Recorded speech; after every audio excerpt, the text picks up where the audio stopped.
देश में corona virus का प्रकोप अब भी जारी है। हालांकि राहत की बात यह है कि पहले की तुलना में अब दैनिक मामलों में गिरावट जारी है। इसे देखते हुए सरकार चरणबद्ध तरीके से अनलॉक की प्रक्रिया लागू कर रही है।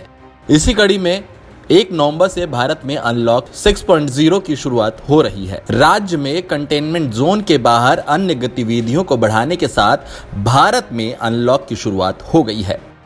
इस हफ्ते की शुरुआत में गृह मंत्रालय ने कहा था कि कोई और ढील नहीं दी जाएगी और पिछले महीने जारी किए गए अनलॉक 5.0 दिशा निर्देश 30 नवंबर तक लागू रहेंगे।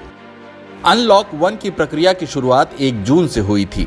इसके बाद हर अनलॉक में सख्त मानक संचालन के साथ restaurant, cinema hall, gym, mall, school, swimming pool, धार्मिक स्थान और मेट्रो रेल सेवाओं की गतिविधियों को दिशा निर्देशों के साथ खोलने की अनुमति दी गई।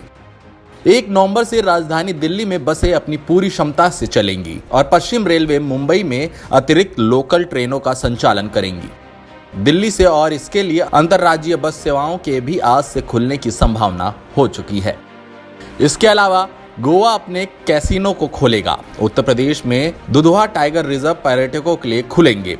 असम में काजीरंगा राष्ट्रीय उद्यान, हाथी सफारी और जम्मू कश्मीर में वैष्णो देवी मंदिर फिर से खुलेंगी और अब की बार अधिक तीर्थ यात्रियों को अनुमति दी जाएगी। दिल्ली के परिवहन मंत्री कैलाश गहलोत ने शनिवार को कहा था कि यात्रियों को 1 नवंबर से डीटीसी बसों की सभी सीटों पर बैठने की अनुमति दी जाएगी।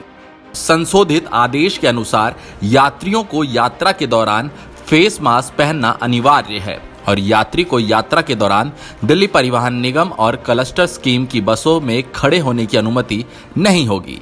यात्रियों को शारीरिक दूरी बनाए रखने के लिए कहा गया है। वहीं मुंबई में रविवार से कुल 610 और लोकल ट्रेनों की सेवाएं शुरू होने जा रही हैं। इसमें सेंट्रल रेलवे की 314 ट्रेनें और पश्चिम रेलवे की 296 ट्रेनें शामिल हैं।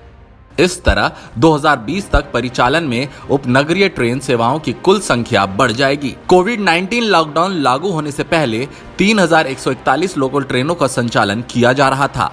इसमें सेंट्रल रेलवे की 1774 ट्रेनें और पश्चिम रेलवे की 1370 ट्रेनें शामिल थी। वहीं गोवा में कसिनो रविवार को 50% क्षमता के साथ फिर से खुल जाएंगी। 7 महीने पहले कोरोना वायरस के कारण लागू किए गए लॉकडाउन के बाद से राज्य में कैसीनो बंद थे। गोवा के मुख्यमंत्री प्रमोद सावंत ने कहा कि यह निर्णय राज्य में पर्यटन गतिविधि को बढ़ावा देने के लिए लिया गया है।